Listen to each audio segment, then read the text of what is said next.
Je disais donc que nous allons appeler l'affaire numéro 3 et je laisse la parole au secrétariat. Affaire Meawe Désiré Armel Zita. La victime était en partance pour Dabou le 14 juin 2011.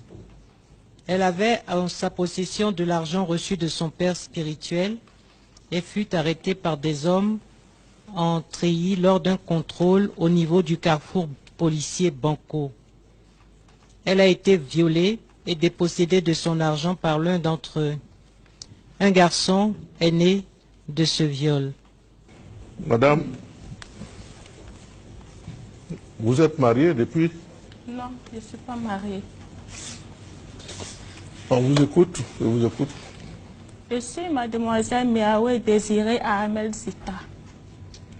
Pendant la crise post-électorale 2010-2011, j'étais élève en classe de terminale au lycée moderne Le Boutou de Dabou. Là-bas, j'étais à l'internat. À l'internat, là-bas, je vivais avec mes camarades de l'école. Donc, de temps en temps, ma maman était à Abidjan avec mes petits frères. De temps en temps, elle m'appelait, me dit que ça n'allait pas à Abidjan. Sati, est-ce que ça va à Dabou là-bas? Je dis oui, maman, ça va bien à Dabou où je me trouve. En tout cas, nous partons toujours à l'école, les professeurs viennent. Elle dit d'accord. Donc, la nuit du 17 mars 2011, elle m'a appelé pour dire que je suis fatiguée des bruits des fusils. Je vais partir me réfugier au village.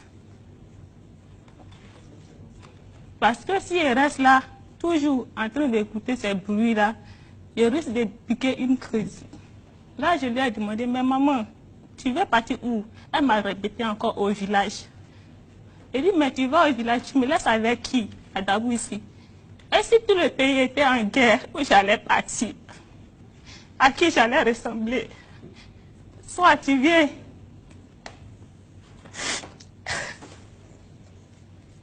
Soit tu viens dans mon école pour prendre une permission pour que nous partons ensemble au village parce que je ne vais pas rester ici. Elle m'a dit d'accord. Le lendemain, qu'elle allait m'appeler, je lui ai dit d'accord.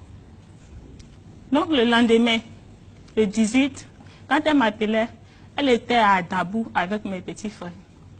Elle m'appelait, elle dit je suis à Dabou. J'étais contente. Je lui ai dit d'accord, où tu te trouvais? Elle m'a dit qu'elle était à la gare Mindite. J'ai dit d'accord, j'ai pris une permission à l'école, à l'internat où j'étais. Et puis je suis partie la rejoindre. Ce jour-là, elle était là avec mes petits frères. Et puis les bagages qu'elle avait envoyés d'Abidjan. Donc je lui ai dit, mais ton voyage que tu avais dit, c'est ce que tu veux faire là ou bien c'est quoi? Elle dit non, que j'ai changé de décision. Je vais venir louer une maison à Dabou ici en attendant que ça aille à Abidjan. Et puis nous allons partir.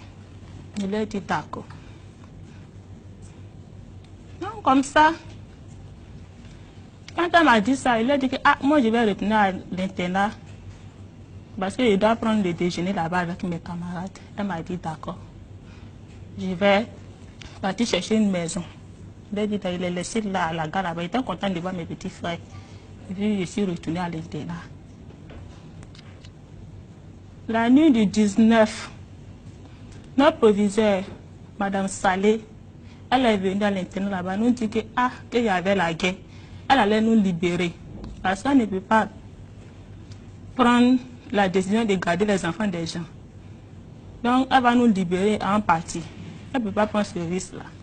Si la guerre finissait, on allait retourner à l'école.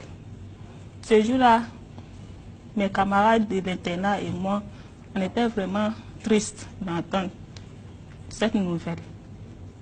Quelle question qu'on se posait? Est-ce qu'on allait retourner encore à l'internat, nous revoir après la guerre? Est-ce qu'on allait partir encore à l'école? Toutes ces questions on se posaient cette nuit-là. Donc on est resté là, on a prié. À l'internat, on était toutes les chrétiennes, sauf Ami Abnata seul Dao, qui était musulmane, dans le dortoir où on était. Donc on a prié. Après, nous sommes allés nous laver et puis la nuit, on a fait nos bagages. Quand on a fait nos bagages le lendemain, tôt, nous sommes allés prendre nos bains. On a fini de prendre nos bains. On a décidé de partager quelque chose ensemble. Et puis prendre une photo avant de se laisser. Quand on a fini de prendre la photo, on s'est laissé. On était tristes, mais chacun a rejoint ses parents. Moi, quand maman était à Dabou, je suis partie, je l'ai appelé sur le téléphone et puis je suis partie leur rejoindre. On était là-bas jusqu'en juin. L'argent qu'elle avait envoyé pour pouvoir faire plus de portes, l'argent était fini. Donc elle m'a envoyé chez mon père. Lui m'a adopté à l'église parce que j'étais intelligente. Il a dit qu'il allait m'occuper, il allait s'occuper de mes études. Donc c'est chez mon père là qu'elle m'avait envoyé. Elle a appelé d'abord sur le téléphone pour lui dire que il a besoin d'argent. Il a dit d'accord, il n'y a pas de problème. Elle n'a qu'à envoyer un enfant venir chercher l'argent. Donc mon petit frère, celui qui me suit, il voulait venir. J'ai dit non, que c'est moi qui suis l'aîné, je vais partir. Et puis, surtout que c'est la guerre là, les petits garçons, je ne peux pas te laisser partir, je vais partir. Il a dit d'accord, quand tu veux partir, il faut partir. Ce jour-là, mon petit frère est venu m'accompagner avec ma maman à la gare de Mindid, où j'ai emprunté mon car. Je suis venu, j'ai fait un bon voyage, je suis arrivé à Abidjan. Mais le tonton que je partais voir, mon père spirituel, là, lui, il était du côté de la Riviera. Donc, quand je suis descendu à Adjamé, je suis parti à la gare d'Akwedo. J'ai emprunté un baka là-bas, d'Akwedo, où j'ai dit aux apprentis de me déposer à la station Total à la Riviera, que je ne maîtrisais pas bien le coin. Il a dit d'accord, il n'y avait pas de problème. Donc, il est parti me déposer à la station là-bas. À ma descente, j'ai vu papa, il était content de me voir. Il m'a demandé, et ta maman? Il dit oui, maman va bien. Et tes frères? Il dit oui, ça va bien, seulement que on a un peu faim là. Il dit oui, ta maman m'a expliqué. Donc là, il n'a pas perdu mon temps. Il m'a remis l'argent. Il m'a accompagné. Il m'a mis dans un woro de Yopougon. Donc dans le woro là, il avait déjà payé le transport avec le chauffeur de woro là. On venait, arriver à Adjamé devant l'église universelle du Royaume de Dieu. Il y avait un groupe armé qui était là. Ils étaient tous entrés. Il y a quelques-uns qui avaient leur arme. Non, ils ont dit au chauffeur de taxi où j'étais à bord de retourner. Non, le taximètre a dit qu'il ne pouvait pas retourner avec ses passagers. Donc nous, on a descendu, lui, il va partir seul. On est descendu. Quand on est descendu, le groupe qui était là, ils nous ont dit de venir. Donc quand on s'approchait, ils ont vu qu'il était petit. Ils ont dit non, que il ne s'agissait pas de toi. Il faut partir. On parle de... Ils ont commencé à marcher de l'église royaume universelle de Dieu, là, à Adjamé. Ils ont marché jusqu'à Tekoubé Garage ce jour-là. Arrivé à Tekoubé Garage, il y a vu un baka de Yopougon sur l'ancienne route de Dabou. C'est là-bas qu'il passait.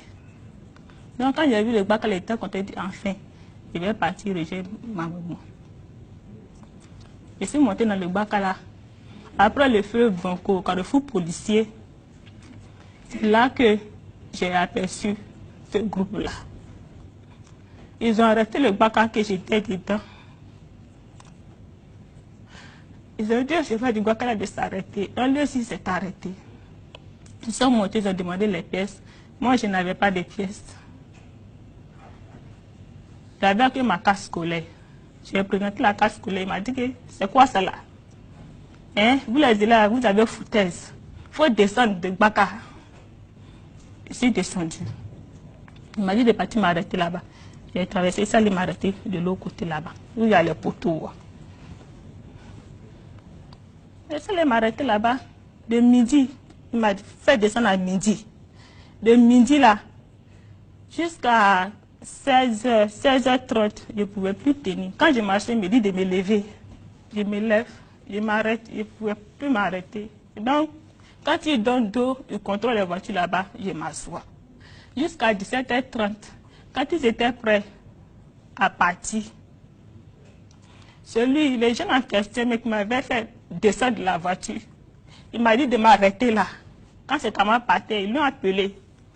Il a dit non, les gars, devancez-moi, j'arrive. Après, je vais vous rejoindre. Donc là, j'avais peur. Quand il a vu ses camarades descendre vers le feu Banco, ils sont descendus, il y a une petite côte qui est là, ils sont descendus. Quand il a vu ses camarades descendre, quand il n'y avait plus personne là, le col était un peu sombre, il a commencé à m'écrire là-dessus. Déshabille-toi, déshabille-toi. Il dit, mais déshabiller pourquoi? Je me suis ingénieux, il a donné les 60 000 que mon papa m'avait donné. Il dit, pardon, il faut prendre les 60 000 là. Il faut prendre les 60 000 là, il faut me laisser, je vais partir. Il dit, non, je vais te laisser.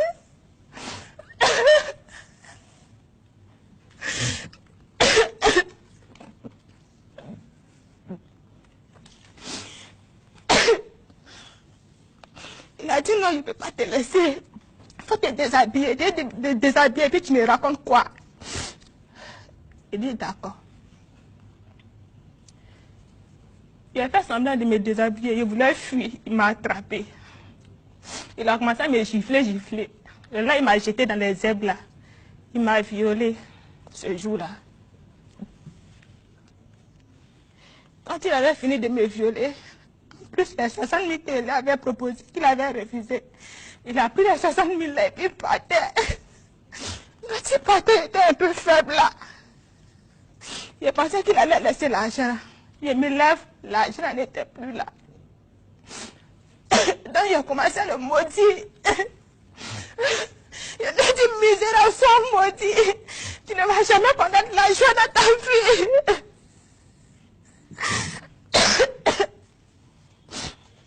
Tu vas toujours échouer. Tout ce que tu vas vouloir entreprendre dans ta vie, tu vas échouer. Tu feras échec. C'est une femme qui t'a mise au monde, et puis tu es venu tomber sur moi, puis tu as pris cet argent. Tu es maudit.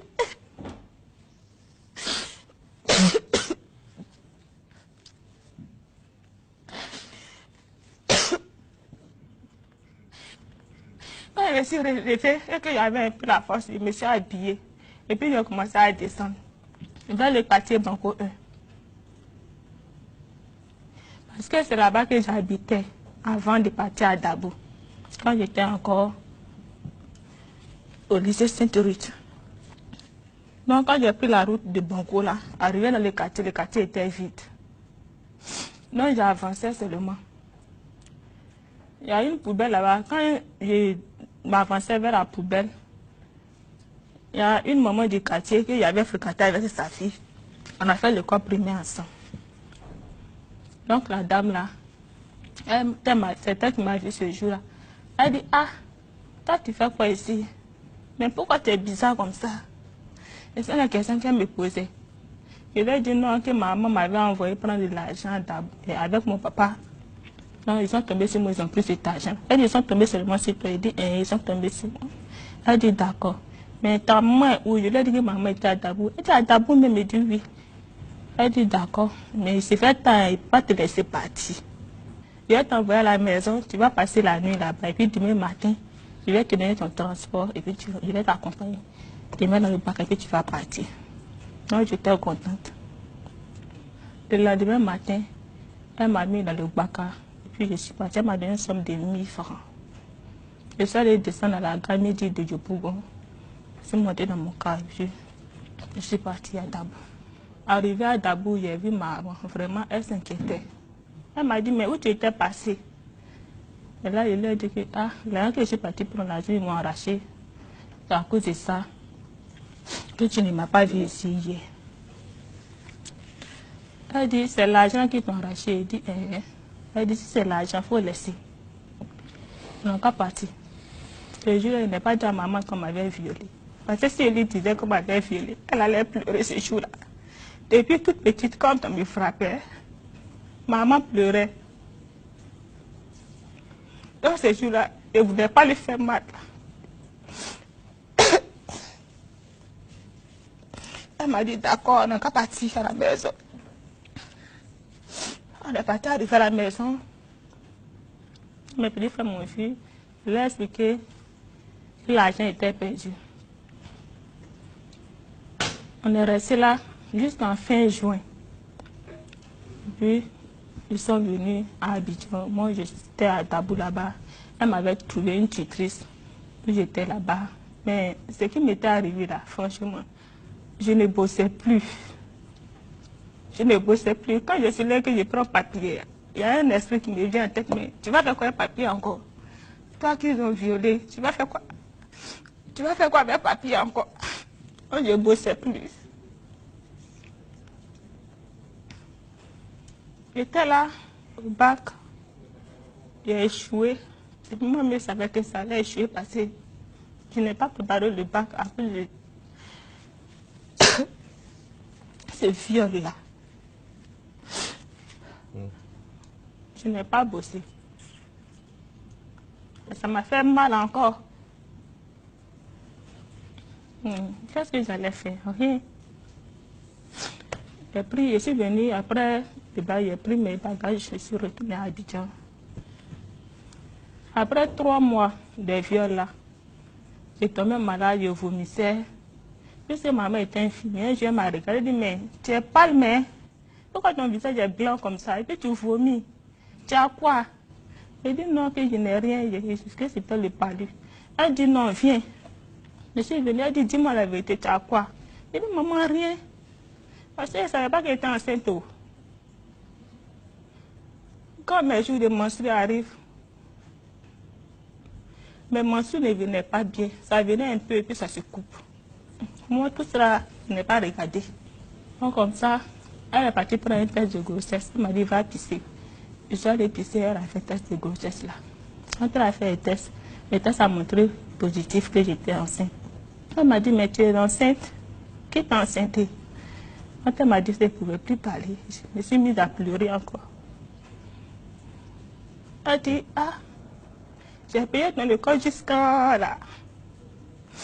Tu n'as pas eu bac. C'est grossesse que tu viens me donner encore. Hey, qu'est-ce que j'ai fait au bon Dieu pour mériter tout cela? Et quand elle m'a dit ça, ça m'a fait mal encore. Je me suis mise à pleurer. Je me suis mise à pleurer. Parce que je ne pouvais pas. À chaque fois, quand elle me demande le premier mari d'une femme, je lui répondais que c'était le travail. Mais ce jour-là, ce n'était plus un travail. J'étais enceinte. Que tu as, ma maman?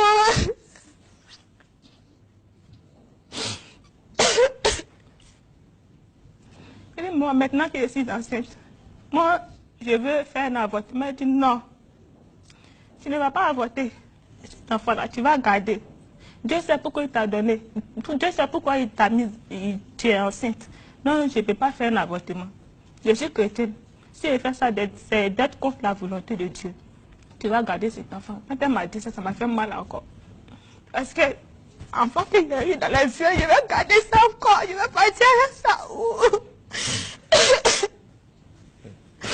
Je vais partir avec ça où? Elle m'a dit, derrière moi, il ne faut pas faire des bêtises. Parce que tu es ma fille unique.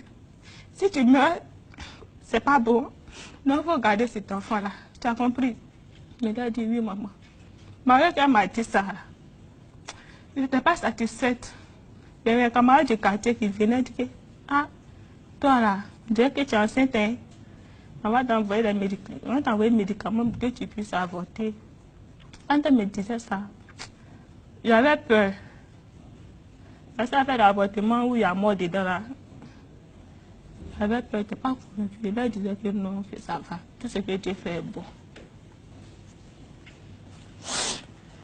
Et c'est comme ça que j'ai gardé la grossesse. Mais pire, quand j'étais à 6 mois de grossesse, quand mon ventre sortait, là encore, c'était la catastrophe. À l'église, je ne pouvais plus assister au culte. Parce qu'on me mettait sur discipline. On me mettait sur discipline. Pendant que mes camarades sont à l'église en train de faire le culte, moi j'étais assise sur un banc de la cour de l'église. Tu n'es pas mariée, tu es enceinte.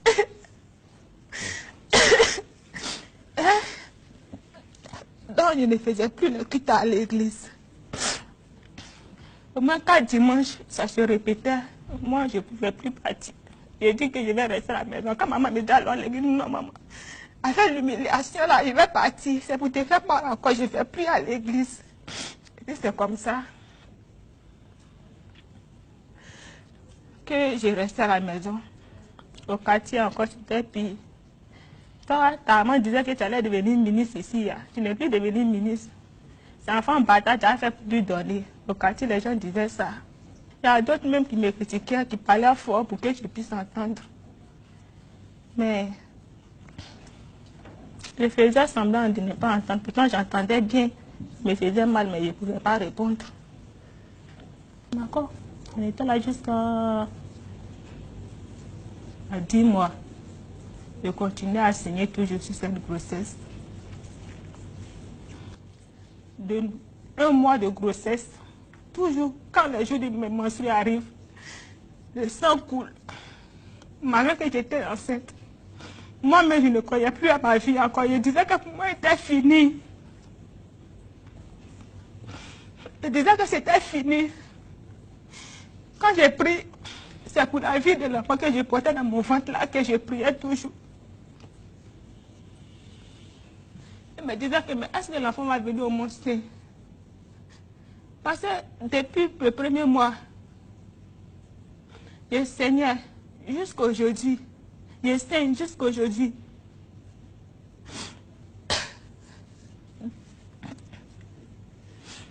On me frappe dans une grossesse là. Est-ce que l'enfant là ne sera pas mort-né? Et puis je n'accouche pas. Pourquoi? Pourquoi? Une seule grossesse a tous ces problèmes. Je priais toujours. Jusqu'à 11 mois. Et puis pour que je puisse accoucher, ma mère était obligée de me prendre, m'envoyer dans une clinique pour pouvoir décrocher l'accouchement. Quand elle m'envoie dans la clinique là,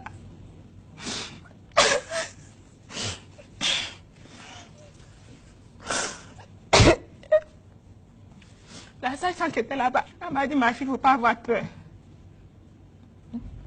Tu vas accoucher, ma femme va venir au monde sain et sauf. Elle m'a dit, jusqu'à dimanche, tu vas avoir ton bébé dans les mains. Elle dit, mais maman, est-ce que je vais vivre? Elle dit, oui, tu vas vivre. Pourquoi tu dis ça? Elle dit, ah, à chaque consultation, quand je vais à l'hôpital, la sage-femme me dit, mais madame, il faut faire très attention. Madame, il faut faire très attention. Parce que l'enfant que tu portes là, vraiment, tu peux ne pas t'en sortir vivante. On me disait ça toujours. À l'hôpital, les sages-femmes. Donc, quand j'ai posé la question là à la dame qui a déclenché l'accouchement, elle m'a dit non, que tu vas vivre. L'enfant va venir au monde, lui aussi, il sera en parfait état. J'ai dit d'accord, Dieu merci. Et ça, le vendredi, j'ai une tante qui m'a invité à la veille de prière. Je suis partie à cette veille de prière là. J'étais assise derrière. Donc quand le pasteur s'est levé, il dit, ma fille, viens, je vais prier pour toi. J'ai avancé, je suis partie. Il a prié pour moi. Il dit, il ne faut pas avoir peur. Tu vas accoucher dans les bonnes conditions, sans problème. Tu as compris? Le Seigneur va te sauver. J'ai dit, amen. L'antique qui m'avait envoyé à la veille de prière, là, elle m'a dit d'attendre un peu jusqu'à ce que la prière finisse. Donc j'étais là-bas jusqu'à 2h, 3h. Quand ça dans les plans, elle m'a dit de partir à la maison. Mais pour venir à la maison, il ne pouvait pas marcher. Donc elle est venue m'accompagner. Elle est arrivée à la maison. Elle a dit à maman que Désiré doit accoucher. Le pasteur a prié pour elle. Elle va accoucher dans de bonnes conditions. D'accord. Et c'est comme ça. J'étais là, il y avait mal jusqu'à midi 30. Et je suis arrivée à l'hôpital. Et puis j'ai accouché de ce garçon. Il est né vivant, il n'a pas de problème. Aujourd'hui, ça fait 2 ans qu'il vit avec nous. Il est normal. Moi, je pensais qu'il allait être violent, mais il n'est pas violent. Okay. Il est normal. Il est intelligent. Donc, je glorifie le nom du Seigneur. Je vous remercie. Dieu soit loué. Bien. Tu as quel âge? J'avais 2 ans aujourd'hui. C'était passé quand j'avais 19 ans. Et le garçon qui a fait ça, tu as vu son visage? J'ai vu son visage ce jour quand il m'avait violé. Aujourd'hui, si je vois ce garçon-là, je peux le reconnaître. Il est mince, grand de taille, et puis il est clair comme ça, avec les petits yeux. Si je le vois, je peux le reconnaître. Je te remercie. Je ne peux pas te vous voyer, hein, parce que tu es vraiment notre petite fille. J'ai Comment? oublié quelque chose. Quand l'enfant est né, je suis allée à la mairie d'Atekoubé pour pouvoir faire l'extrait de l'enfant. Ils m'ont dit d'envoyer le papier de papa. Quand ils m'ont dit ça, ça m'a choqué encore. Donc, je laissé à faire d'extrait. C'est maman qui défilait derrière eux pour aller faire extrait. Moi, en tout cas, j'avais abandonné. Je laissé à faire d'extrait. Non, elle a tourné là, tu sais, parce que moi, à 5 reprises, on demandait un papier de papa, tout, donc elle a laissé aussi. Donc aujourd'hui, l'enfant aussi n'a pas d'extrait. Alors, ma fille, je disais donc que je ne peux pas te vous voyer. Et je vais te poser une seule question. Maintenant que tu as pu nous parler, comment tu te sens? C'est comme si le fardeau que je portais, je viens de décharger le fardeau. Je viens de me libérer. Je me sens à l'aise. Je remercie aussi le gouvernement d'avoir créé la CDVR. Parce que je ne pouvais pas garder ça. C'est vrai qu'il n'est pas déjà maman, mais je ne pouvais pas garder. Aujourd'hui, c'est parce que la CDVR existe que j'ai eu l'occasion devant maman de parler de ça. Où est ta maman? C'est ma maman qui est là. Si la CDVR n'existait pas, Non, comment est-ce qu'elle allait faire pour dire cette vérité?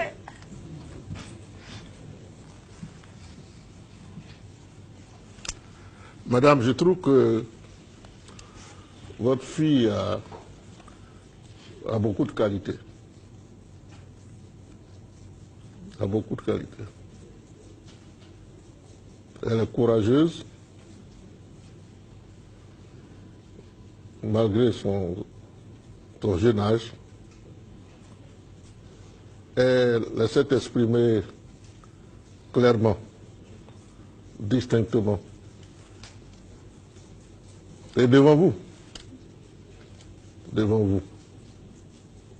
Mais devant vous, vous êtes sa mère. De toute façon, elle l'aurait fait. Mais surtout devant la Côte d'Ivoire, à visage découvert. Je trouve que elle a des grandes qualités et c'est probablement dû à l'éducation que vous lui avez donnée. J'ai entendu quelque part qu'elle était brillante à l'école. À l'école, quand que vous aviez de grandes ambitions pour elle. Ouais. Et voilà que son avenir a été stoppé. Madame, je voudrais vous remercier pour le courage que vous avez eu de venir. On va poser une ou deux questions à votre fille. Et puis après, on va dire quelques mots. Et puis, on va vous accompagner. Mais je voudrais savoir si notre équipe du corps médical est là. J'aimerais bien que, après, vous voyez cette jeune fille, quand même, pour nous assurer que tout va bien. Je n'en doute pas. Mais c'est quand même dur. Bon, maître, vous avez...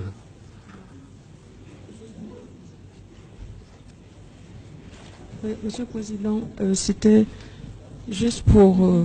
D'abord, je voudrais exprimer ma compassion. C'est un récit véritablement émouvant. J'ai compris qu'elle était stigmatisée au sein de son église, puisqu'on la prenait pour faire des leçons de discipline. Alors je Je voulais savoir de quelle église elle appartient, quelle était son église. Et puis la seconde question, c'est que à l'extrait de naissance de l'enfant qui n'est pas encore établi, et je pense que pour ça, nous pourrons, au niveau de la CDVR, l'aider à avoir l'extrait de naissance de son, enfin un jugement supplétif d'acte de naissance pour son enfant. Au niveau de la CDVR, nous pouvons faire ce travail-là. Donc il faudra qu'elle recontacte la commission pour qu'on puisse avoir les documents nécessaires. On va vous demander ce qu'il faut produire pour qu'on puisse établir ça pour vous. Monsieur le Président. Nous l'avons reçu avec sa mère et sa mère ne voulait pas du tout qu'elle vienne. Et vraiment la fille nous a dit qu'elle tenait vraiment à passer devant la commission et nous avons convaincu sa mère qu'il fallait ça pour cet enfant. Elle voulait se décharger, qu'elle lui donne cette occasion. C'est ce que je tenais à apporter comme renseignement. Moi, je ne suis pas un homme, je ne suis pas un homme de Dieu. Mais je crois profondément en Dieu. Tout ce que Dieu fait est bon. Vous avez commencé à le comprendre. Ce n'est pas à moi de prêcher ici. Mais, dans une religion chrétienne, Dieu nous a envoyé son Fils pour nous sauver. Vous savez le sort que nous lui avons réservé. Mais il a pardonné. Et il a érigé le pardon en ministère sans la réconciliation.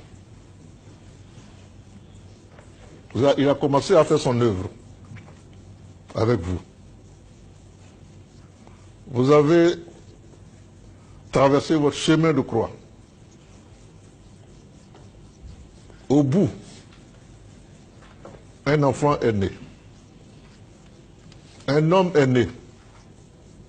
Temple de Dieu. Et vous avez commencé par dire, il est né sain et sauf.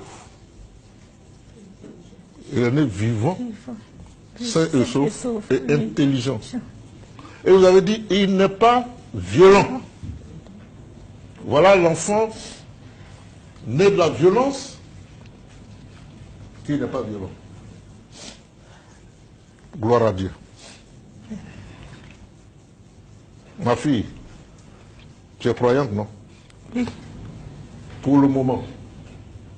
Mais c'est beaucoup, c'est ce que moi, au nom de la commission, et au nom de la Côte d'Ivoire, je peux t'offrir. Maman, ma soeur,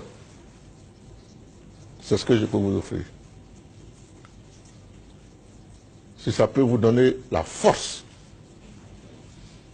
de considérer que c'est lui qui a fait ce acte-là, que tu vois, même s'il n'est pas là, parce que tu dis que tu le reconnaîtrais s'il est là, mais que tu vois, s'il était devant, je suis sûr que tu lui pardonnerais, à condition qu'il reconnaisse ce qu'il a fait. Lui-même, il aurait vu l'ampleur de ce qu'il a fait comme, accompli comme forfait, et il t'aurait demandé pardon. Considère que par ma voix, lui aussi, il demande pardon. Pardonne-nous nos offenses, comme nous pardonnons aussi. C'est dans toutes les religions, d'une manière ou d'une autre. Il n'y a pas que la religion chrétienne. Donc, pardon.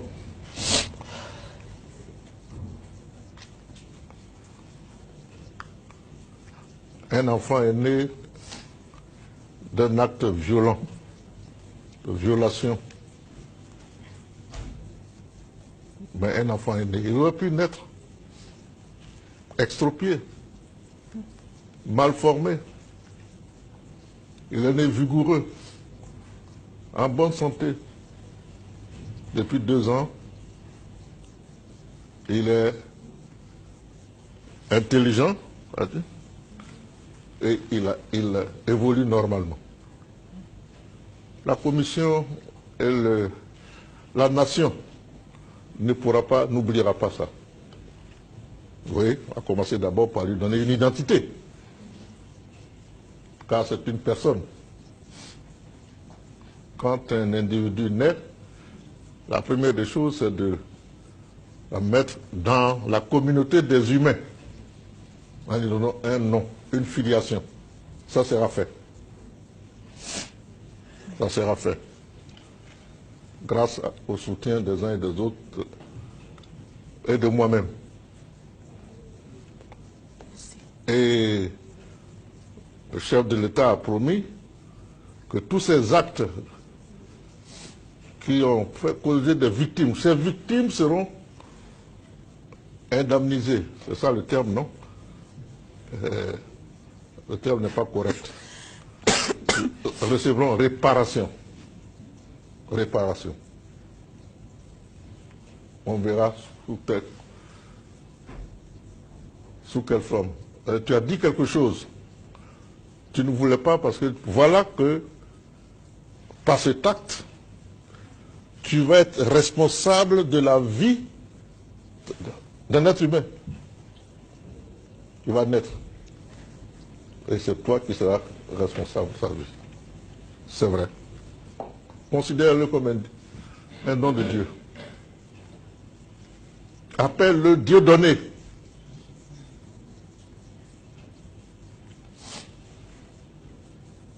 Même s'il n'est pas bienvenu, appelle-le Dieu donné. Voilà ce que je veux dire. Pardon. Maman, si tu as quelque chose à ajouter, on va t'écouter. Après, on va vous libérer, parce que c'est lourd quand même.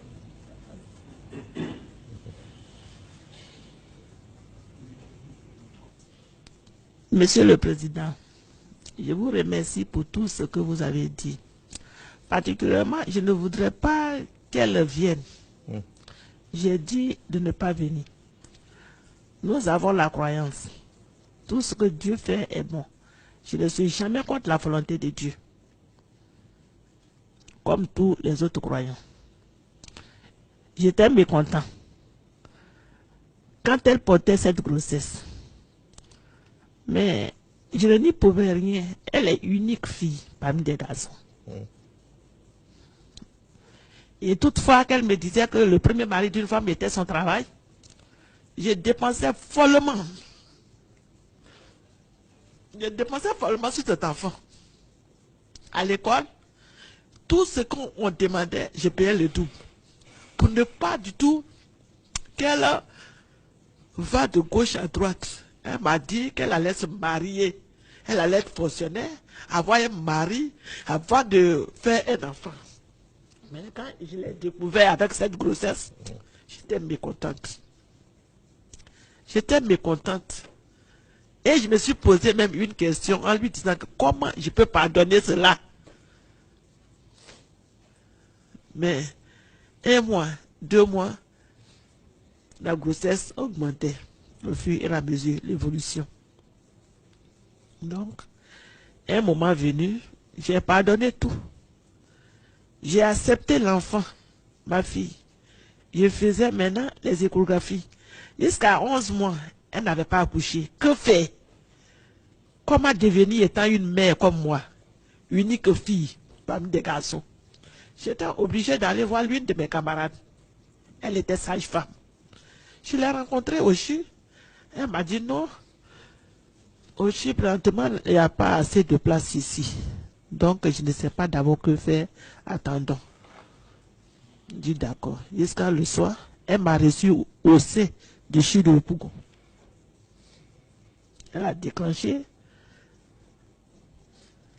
la grossesse pour que l'accouchement soit fait. À 11 mois de grossesse, elle saigne. Je ne fais que payer les médicaments. Payer les médicaments. Elle saigne. Madame Oulaye m'a dit non. J'ai compris. Attendons que tous les patients finissent. Elle a déclenché la grossesse le jeudi, le 23. Non, jeudi le 24. Et 25 était vendredi. Le 26 samedi, elle a accouché cet enfant. Il est né sans défaut, sans malformation. Vraiment, je rends gloire à Dieu. Et je remercie tous les agents de la CDVR. Parce que sans la CDVR, elle n'allait pas se décharger pour être libre comme elle est aujourd'hui. À tout moment, elle pleure. Elle part toute seule souvent dans les rues, elle pleure. Mais Dieu merci. Je vous remercie, Monsieur le Président, pour tout ce que vous faites pour la Côte d'Ivoire. Que la grâce de Dieu soit sur nous tous, qui nous accorde longue vie dans la santé. Amen. Merci beaucoup. Merci. J'ai parlé de pardon. Vraiment, il faut l'aider à pardonner. Si il lui vient de ne pas vouloir pardonner, qu'elle regarde son fils. Voilà, c'est jamais. C'est jamais. Je vous assure. Je ne vais pas prophétiser. Hein? Vous allez voir. Je ne serai plus là pour voir. Hein? Ce sera dans 30 ans.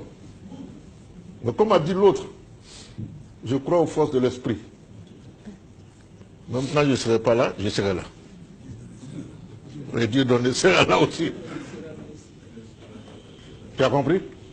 Donc courage. Courage. Voilà. Merci beaucoup. De ce geste jaillit la grandeur des enfants de Côte d'Ivoire. Voici venu le vrai moment de la vraie vérité. Peuple de dignité et d'honneur, peuple de foi et de tolérance, salut à toi, ô terre d'espérance. Peuple mosaïque épris de justice et de paix, dépose les armes de guerre, ramasse l'épée du progrès pour le développement de ta nation.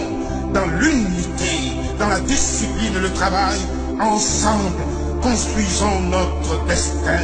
C'est le cri de cœur de la Côte d'Ivoire que je porte au cœur de chaque cœur. Le pays nous appelle. Le pays nous appelle. C'est le cri de cœur de la Côte d'Ivoire que je porte au cœur de chaque cœur. Le pays nous appelle.